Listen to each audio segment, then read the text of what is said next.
पहले अपना बयान लिखवाइए।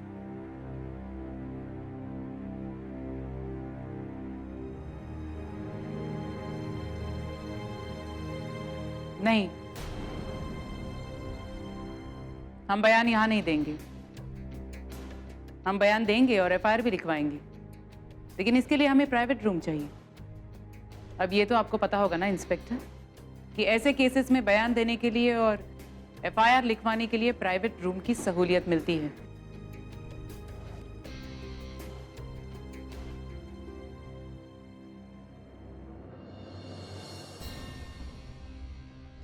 ये बताइए कि जब आप अपने घर से निकली थी तो टाइम क्या हुआ था? 9:15। पहना क्या था आपने? सूट, किस कलर का? वाइट और रेड कलर का। उस गाड़ी का नंबर याद है आपको? नहीं, पर इतना याद है कि एक रेड कलर की वैन थी। किसी भी रेपिस्ट को आप पहले से जानती थी? नहीं। तो उन तीनों ने बारी बारी से आपके साथ रेप किया।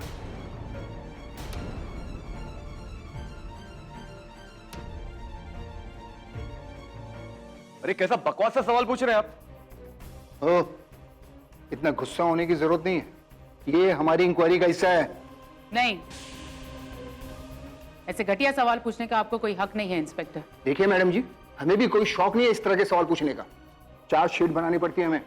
अब ये तो बता नहीं पा रही हैं कि टाइम क्या हुआ था, लेकिन तहकीकात के लिए हमें कैलकुलेशन तो करना पड़ेगा ना, है? और आप लोग ऐसे क्यों रिएक्ट करेंगे जैसे मैं इनका रेप कर रहा हूं? इंस्पेक्टर, ओ मैडम जी, रेप हो चुका है इनका, अब बचा क्या है? आप जबान संभाल कर बात कीजिए प्लीज।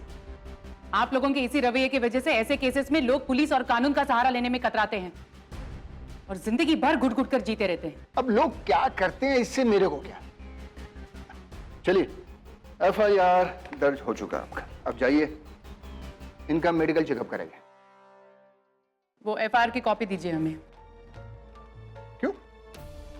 एफआईआर की कॉपी क्यों चाहिए आपको? अभी तो हमने आप लोग के सामने लिखा ना एफआईआर। एफआईआर की कॉपी चाहिए हमें, ये हमारा अधिकार है इंस्पेक्टर।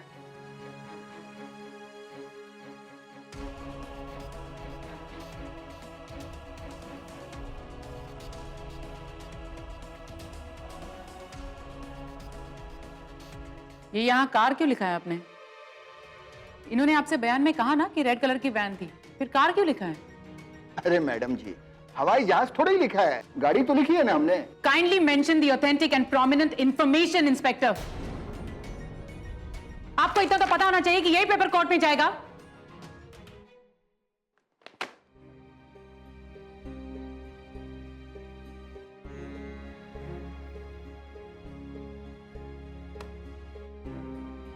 लीजिए, एक लेडी कांस्टेबल भेज रहा हूं मैं आप लोग के साथ, ये मेडिकल चेकअप कराने के लिए इनका। वैसे मैडम जी, जब आपको कानून की इतनी मालूमात है तो ये तो आपको अच्छी तरह से पता होगा कि रेप होने के 5 दिन के अंदर ही मेडिकल चेकअप हो जाना चाहिए। अब ऐसे भले आप लोग इनका मेडिकल चेकअप कराइए, लेकिन अब उसका कोई मतलब नहीं निकलने वाला है और ना ही आप लोग को कोई एविडेंस मिलेगा। जानते हैं, लेकिन इसका मतलब ये नहीं है कि रेप नहीं हुआ है। ये तो हमने नहीं कहा मैडम जी।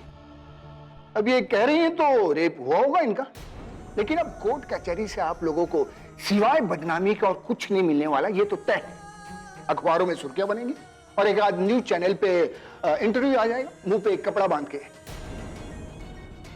और तो कुछ भी होने से रहा। Thank you for your help.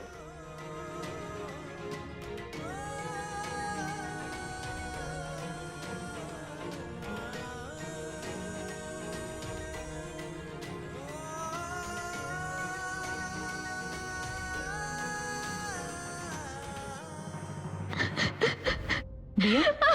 दिया, दिया क्या हुआ बेटा? दिया क्या हुआ? शौर्य क्या हुआ दिया? Sorry, auntie. I can't do this anymore. दिया, कंट्रोल योरसेल्फ दिया, थोड़ी तो हिम्मत रखो। सर प्लीज मुझे कोई कंप्लेंट नहीं करनी है, प्लीज। थोड़ी हिम्मत तो तुम्हें रखनी पड़ेगी। सर प्लीज मुझे घर जाना है, मुझे मम्मी पापा के पास जाना है, मुझे कोई कंप्लेंट नहीं करनी है, प्लीज। दिया बेटा प्लीज संभालो अपने आप को। बेटा इस वक्त तुम पर क्या बीत रही है ये तुमसे ज्यादा और कोई नहीं समझ सकता। हम और शौर्य तुम्हें सिर्फ तसल्ली दे सकते हैं, लेकिन हिम्मत तो तुम्हें दिखानी है ना। प्लीज बच्चा थोड़ा हौसला रखो। और तुम इन लोगों की बातें दिल पे लगा रही हो, इसी सिस्टम के खिलाफ तो लड़ाई। अगर आज तुमने इनकी बातें सुन के अपनी लड़ाई छोड़ दी ना, तो जिंदगी भर तुम शर्मिंदा हो जाओगी। जिंदगी भर के लिए तुम्हें यह पछतावा रहेगा। और जिस दिया को मैं जानता हूं ना, वो इस पछतावे के साथ एक पल भी नहीं रह पाएगी।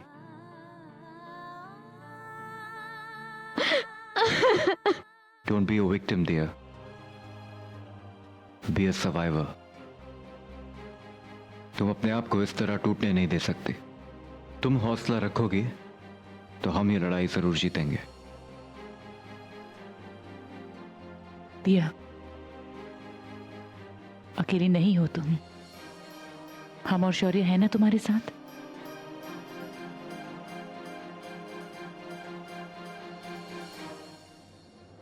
वकील साहब, हमारी दोनों नई फैक्ट्रीज आप हमारी बेटियों के नाम पे करवा दीजिए, और बाकी की हमारी सारी प्रॉपर्टीज आप हमारे ग्रैंड चिल्ड्रन शौर्य और ईशानी के नाम पर आधी आधी कर दीजिए।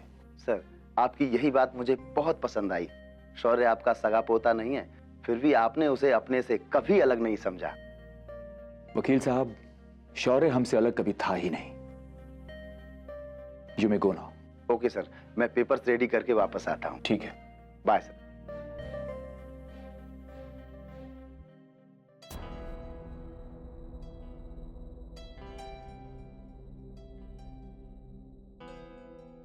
What is wrong with you, Aniruddh? ये क्या कर रहे हैं आप?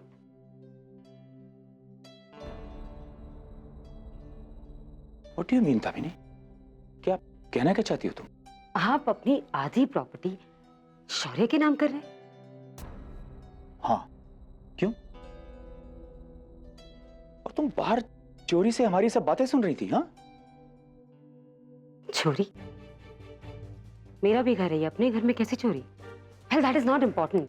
Important ये है कि शौर्य आपका, मेरा या इस घर का कुछ नहीं लगता, जो आप अपनी आधी प्रॉपर्टी उसके नाम कर रहे हैं। शौर्य इस घर का पोता है दामिनी।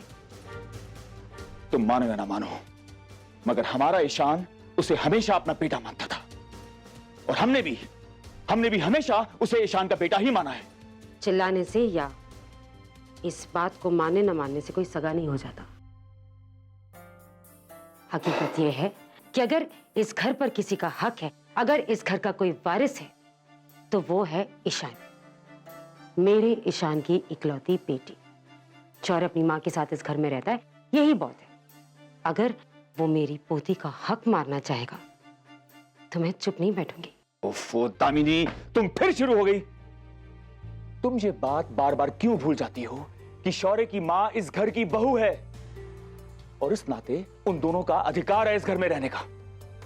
और तुम शायद ये भी भूल रही हो कि शौर्य अगर चाहता तो बड़े आराम से हमारा करोड़ों का बिजनेस ज्वाइन कर सकता था, लेकिन उसने ऐसा नहीं किया, क्योंकि वो एक बहुत ही खुददार और सेल्फ रिस्पेक्टेड लड़का है, and I admire him for that.